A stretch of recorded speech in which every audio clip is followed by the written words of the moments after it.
ত্রিপুরায় চাকরি হবে, কিন্তু সেই চাকরি নিয়ে কোনো কেলেঙ্কারি অভিযোগ উঠবে না, সেই চাকরি নিয়ে হাইকোর্টে কেস হবে না, সেটা ভাবা যায় না। এক এক করে ম্যাক্সিমাম চাকরিগুলোতেই হাইকোর্টে কোনো না কোনোভাবে কেস হচ্ছে।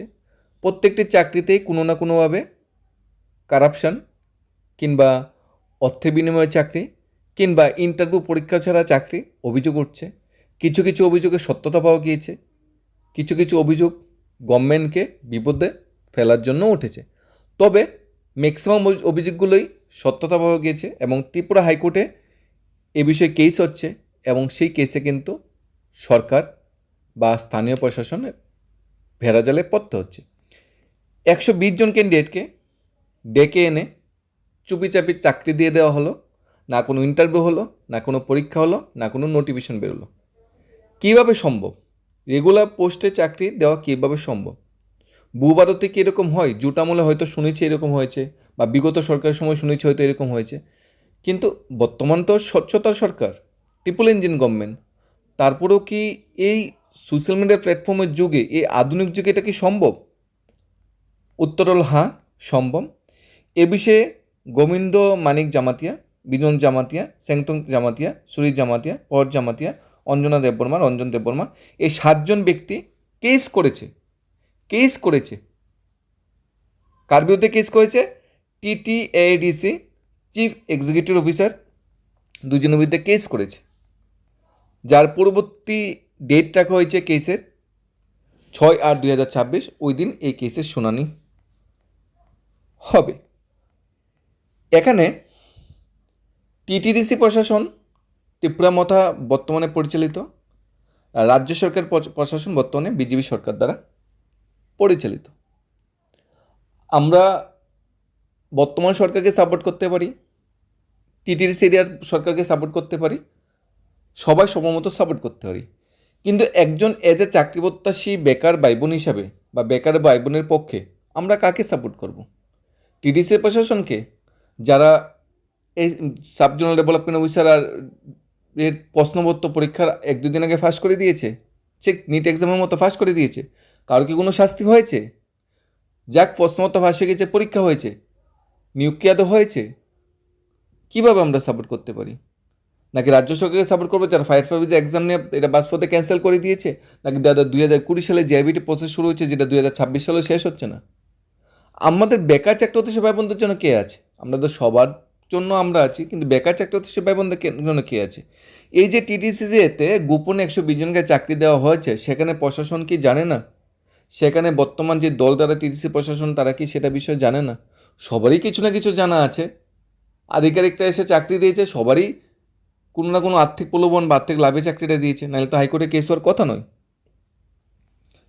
ত্রিপুরা জনজাতি এলাকায় স্বশাসিত জেলা পরিষদে গ্রুপ ডি পোস্টে, রেগুলার পোস্টে চাকরি কিন্তু পদে নিয়োগ প্রক্রিয়া নিয়ে গুরুত্বর প্রশ্ন তুলছে ত্রিপুরা হাইকোর্ট।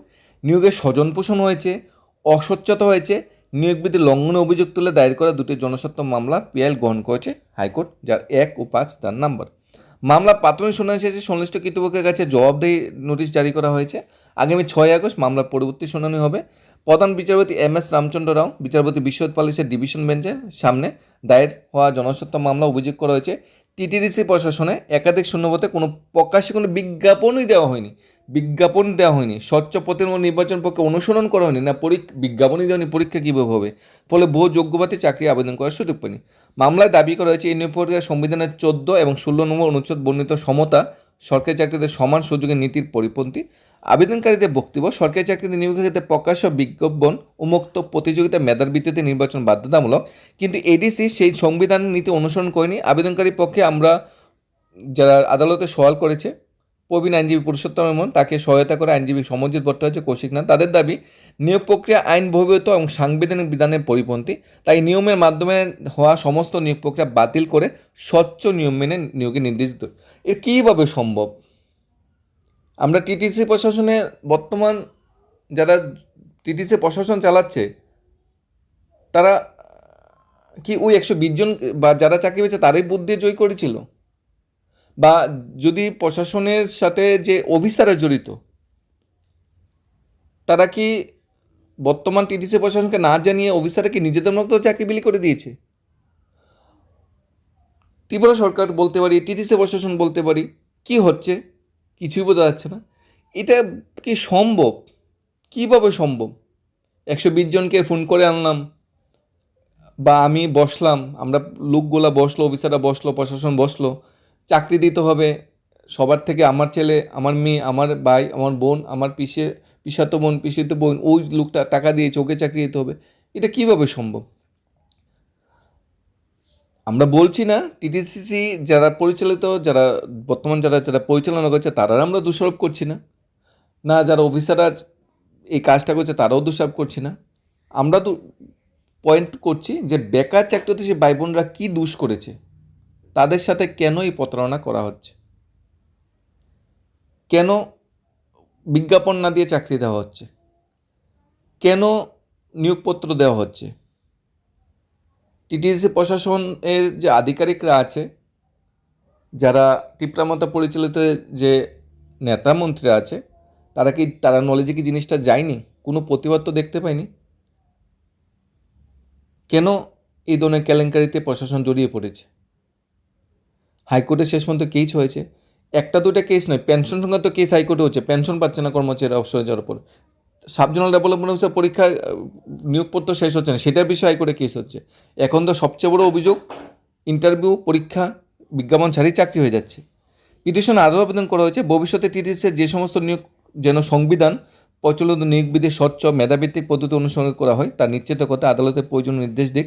তবে আদালত এখন অভিযোগ করে সত্যতা সম্পর্কে কোনো পর্যবেক্ষণ করেনি, শুধুমাত্র অভিযোগের গুরুত্ব বিবেচনা করে এডিসি কর্তৃপক্ষের জবাব দেওয়ার নির্দেশ দেওয়া হয়েছে। আগামী শুনানি কাউন্সিলের বক্তব্য শোনার পর পরবর্তী দিন ধার্য করা হবে আদালত।